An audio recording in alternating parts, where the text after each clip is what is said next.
role of academic driven startups in developing economy of Jammu and Kashmir के इस conference में भाग ले रहे सभी विद्वज्जनों का, देश भर से आए हुए सभी विशेषज्ञों का और सभी महानुभावों का मैं जम्मू कश्मीर में स्वागत करता हूं, अभिनंदन करता हूं। एक मंच पर कॉन्फ्रेंस के माध्यम से देश के बड़े विद्वान, इंटेलेक्चुअल्स, एंटरप्रेन्योर्स का जुड़ना दरअसल वर्तमान में दुनिया में हो रहे परिवर्तन की एक झलक प्रदान करता है। इस कॉन्फ्रेंस का उद्देश्य मुझे लगता है कि एक ऐसा वातावरण बनाना है जो सोशियो इकोनॉमिक ट्रांसफॉर्मेशन और इकोनॉमिक ग्रोथ के लिए हायर एजुकेशन कैंपस में इनोवेशन और उद्यमिता की भावना को प्रोत्साहित करना है। इसलिए मैं मानता हूं कि यह आयोजन स्टूडेंट्स, भावी इनोवेटर्स तथा एंटरप्रेन्योर्स के लिए एक झरोखे जैसा है, जहां से आपको कुछ नए इंसाइट्स, आइडियाज़ दिखाई पड़ सकते हैं और एकेडमिया, इंडस्ट्री तथा पॉलिसी मेकर्स की साझेदारी से स्टार्टअप कल्चर के विकास और जम्मू कश्मीर की इकॉनमी को एक बेहतर भविष्य के लिए गढ़ने का अवसर भी मिल सकता है। मुझे लगता है कि जम्मू कश्मीर की इकॉनमी को बढ़ाने में हमारे एकेडमिया के लोग काफ़ी सहायता कर रहे हैं। अभी अनेक एक्सपर्ट्स आपके सामने विचार रखेंगे, कुछ ने अभी मेरे पूर्व अपनी बात कही है।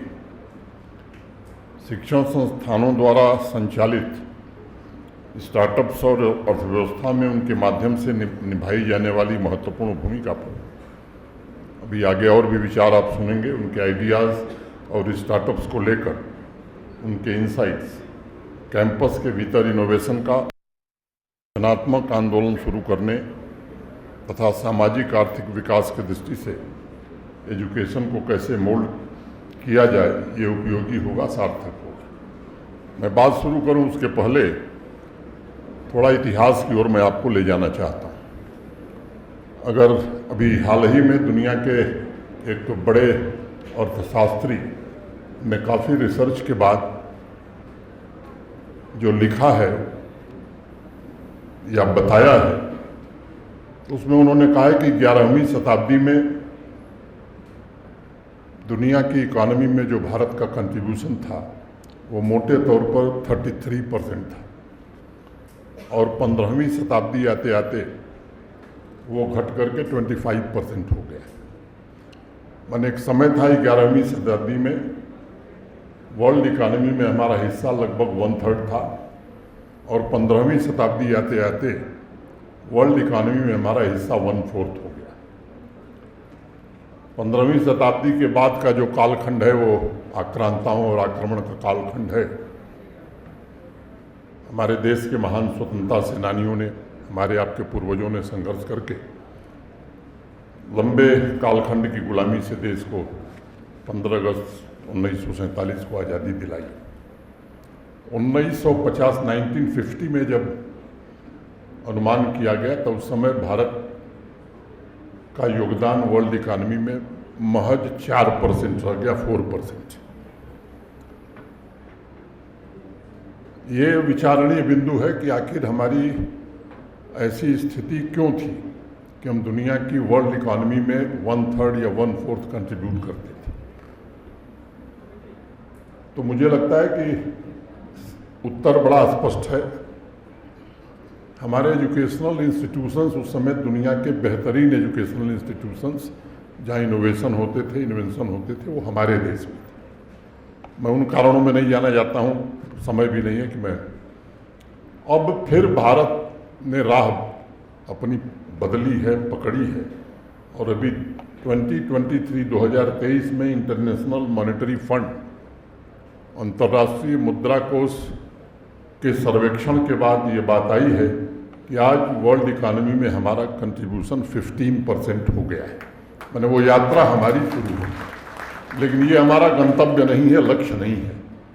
हमें उस पुराने गौरव को हासिल करना है। और वो कैसे कर सकते हैं? एनईपी उसका एक रास्ता देती है।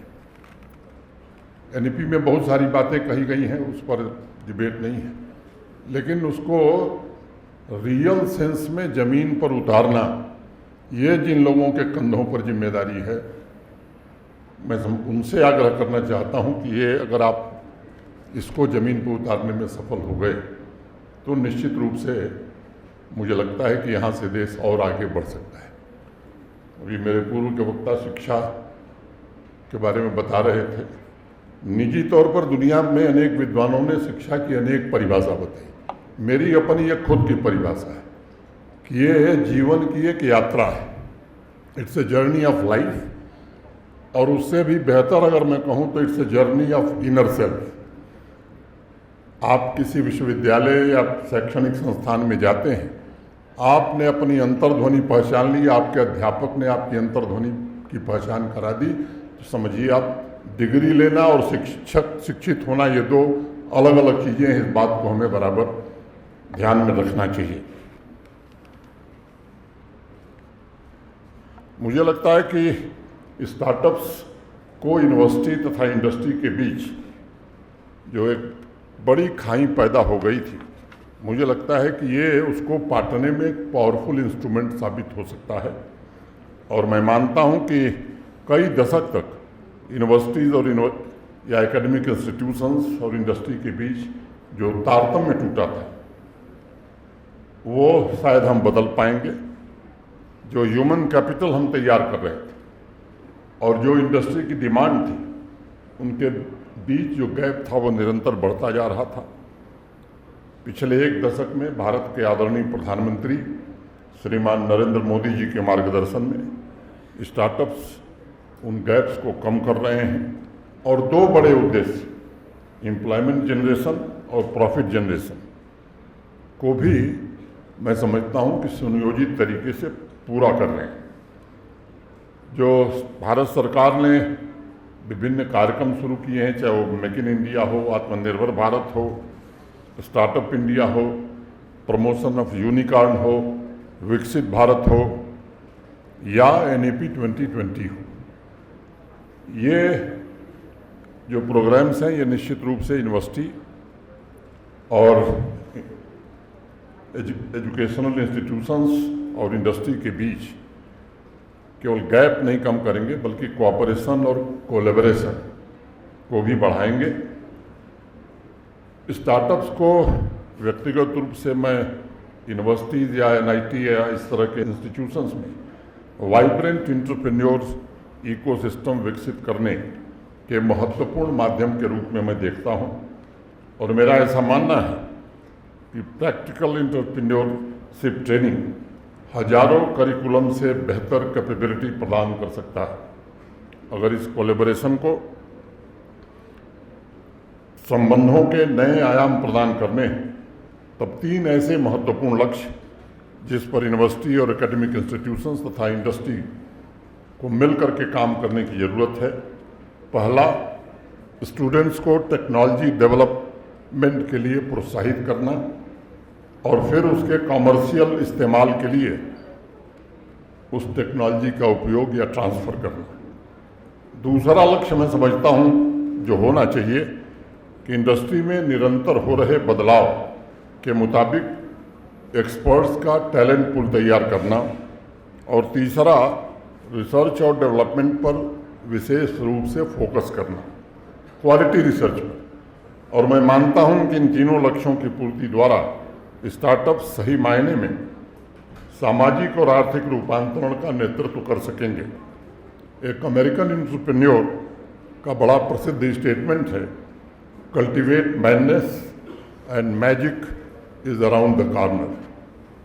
मैडनेस से उनका तात्पर्य है कि उद्यमिता की भावना रखने वाले स्टूडेंट्स ने अगर एक्शन ओरिएंटेड लक्ष्य तय किए हैं तो सफलता निश्चित है।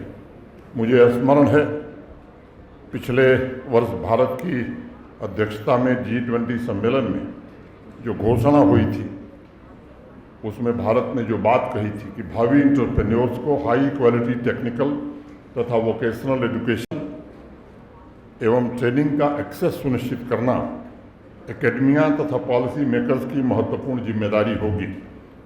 टेक्नोलॉजी के माध्यम से आधुनिक समय की ज़रूरतों के मुताबिक ह्यूमन वर्कफोर्स तैयार करने की एकमात्र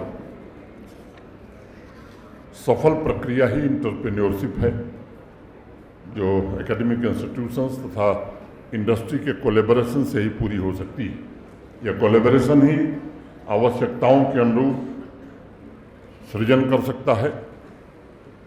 महात्मा बुद्ध का एक बड़ा प्रसिद्ध किस्सा है, आप में से अनेक लोगों ने सुना होगा। अंगुलीमाल की एक छोटी सी कहानी का जिक्र मैं करूंगा। एक बार महात्मा बुद्ध उस इलाके से गुजर रहे थे।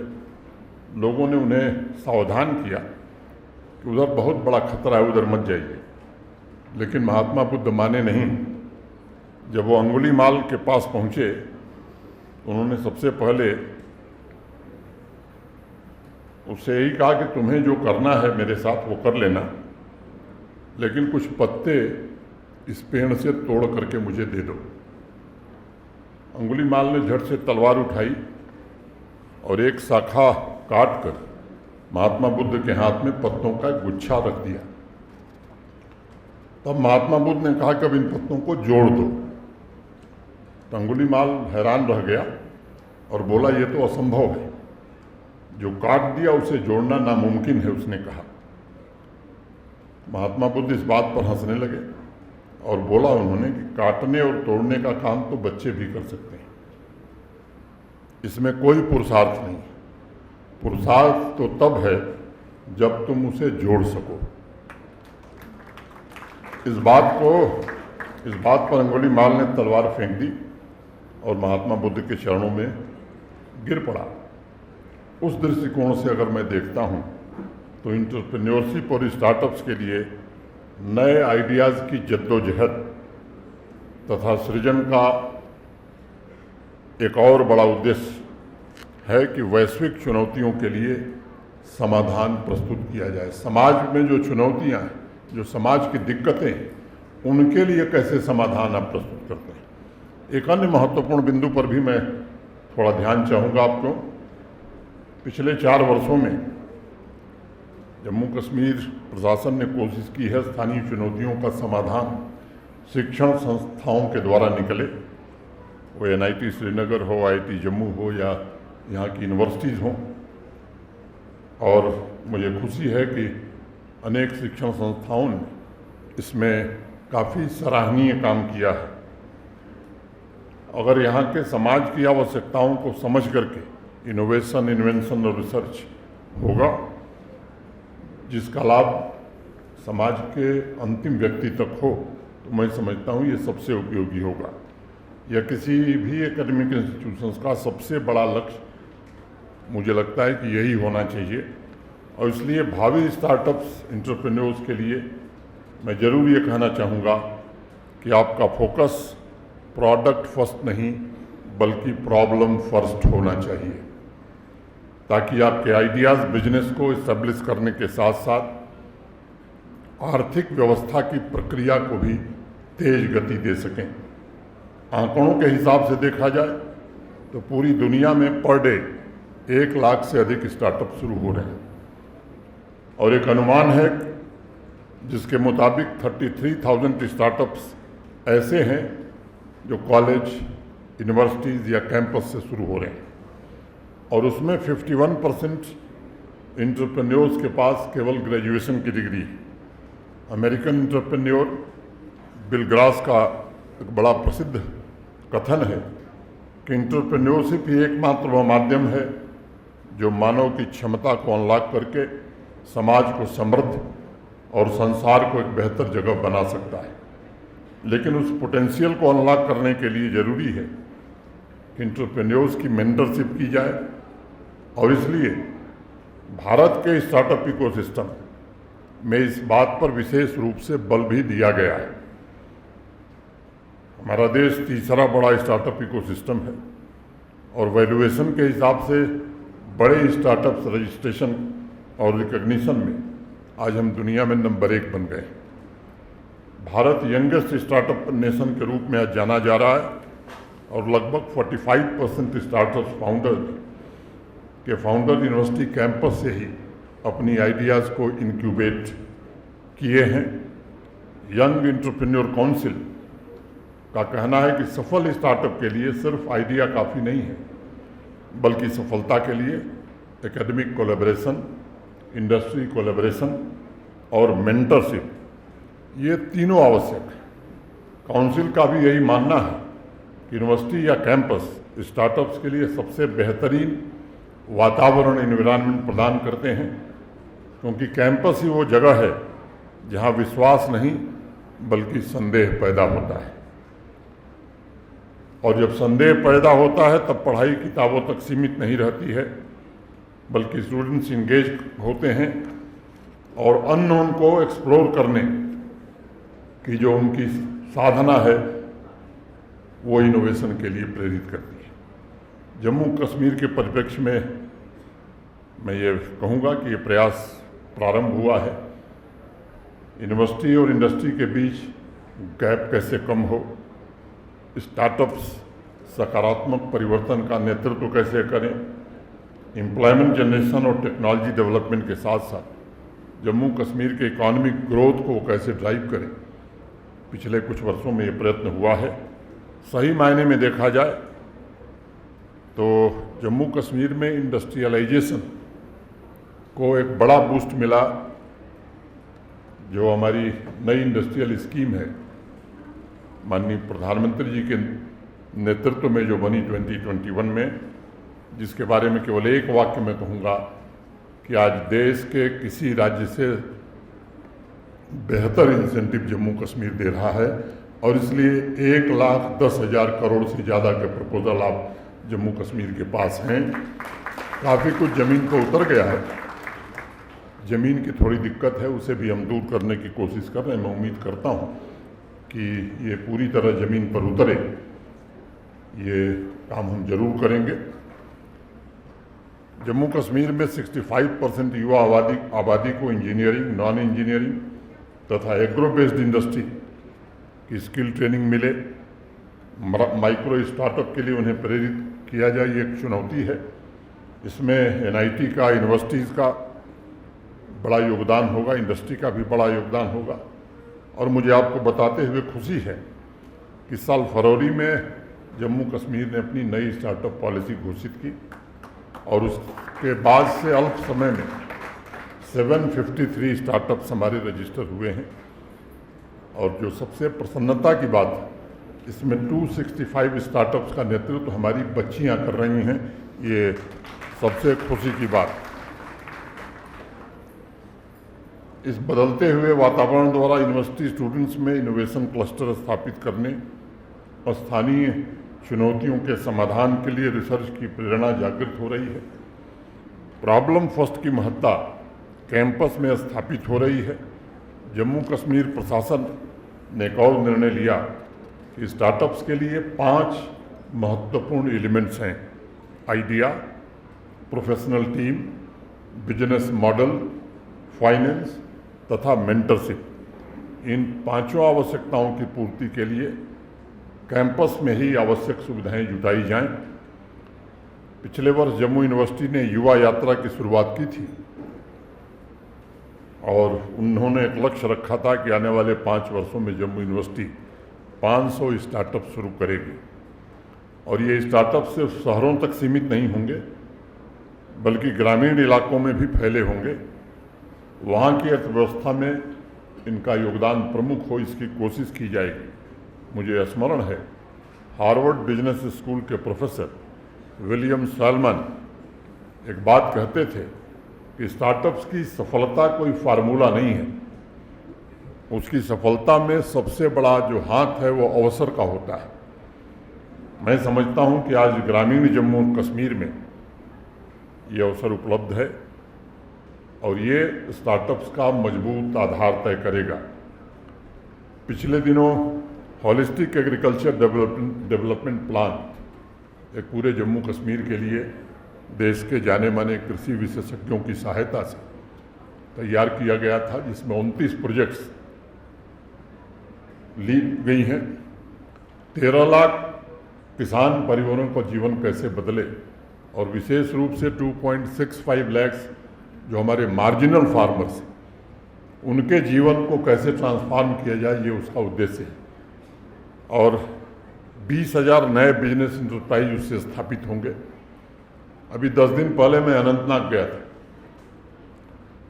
ये धान की रोपाई, पैडी का कल्टीवेशन शुरू करा, और मुझे बताते हुए प्रसन्नता है कि अनंतनाग का एक यूथ, नौजवान, यंग बच्चा जो इलेक्ट्रॉनिक्स इंजीनियरिंग की डिग्री प्राप्त करके एक मल्टीनेशनल कंपनी में काम करता था, नौकरी छोड़ करके आज वो होलिस्टिक एग्रीकल्चरल डेवलपमेंट प्लान के साथ जुड़ा है और उसकी 3 स्कीम्स के साथ काम कर रहा है और 17 लोगों को उसने रोजगार दिया है।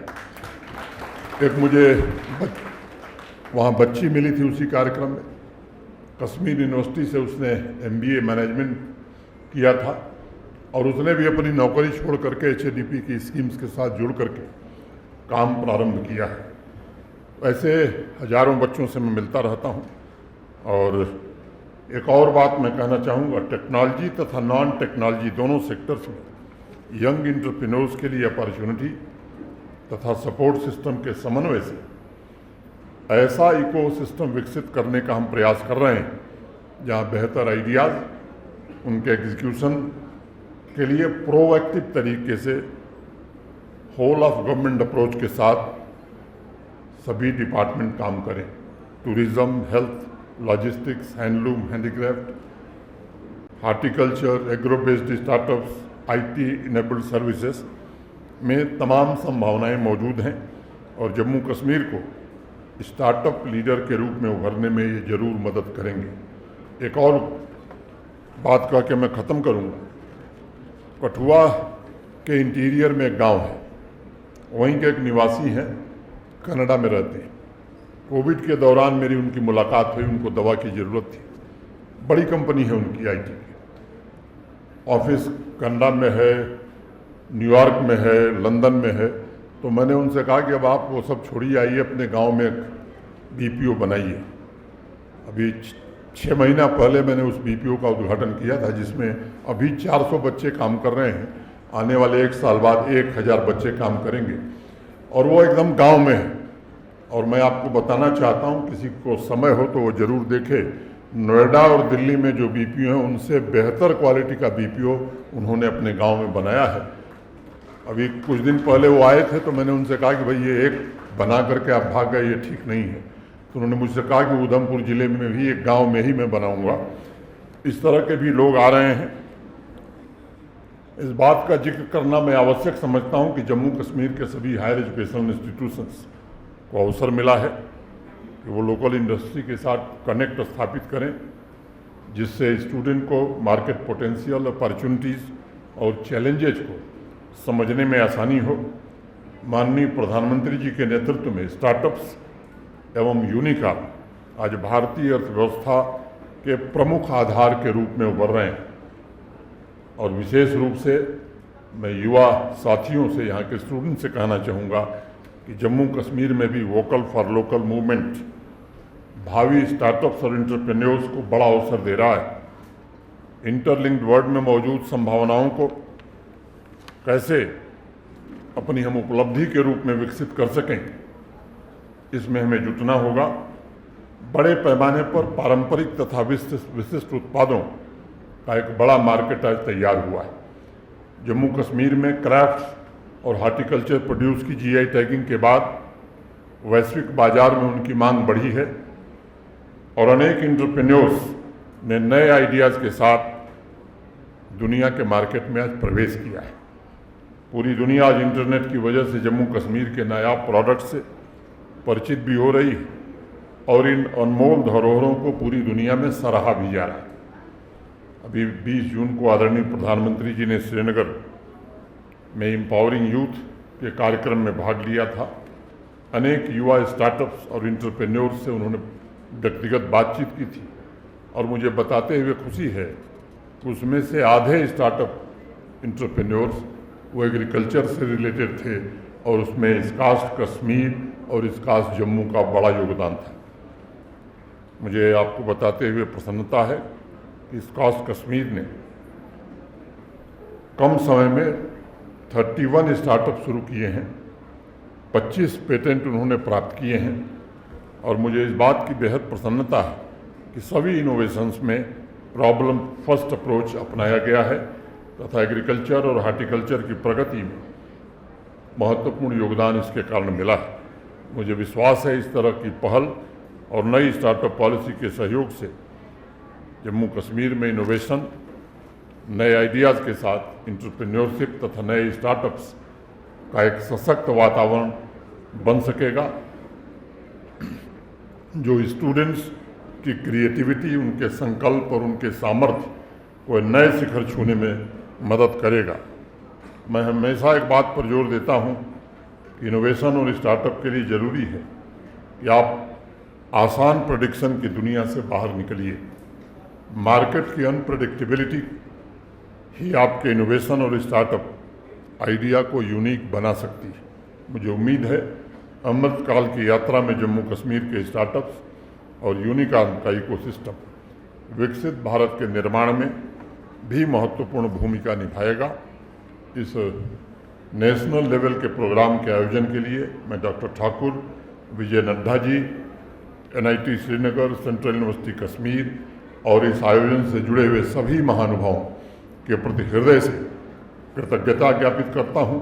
मुझे विश्वास है कि 2 दिनों में जो अमृत निकलेगा वो यहाँ के युवाओं के सपनों को प्रज्वलित करेगा, जम्मू कश्मीर में भविष्य के स्टार्टअप इकोसिस्टम को एक नया आकार देगा।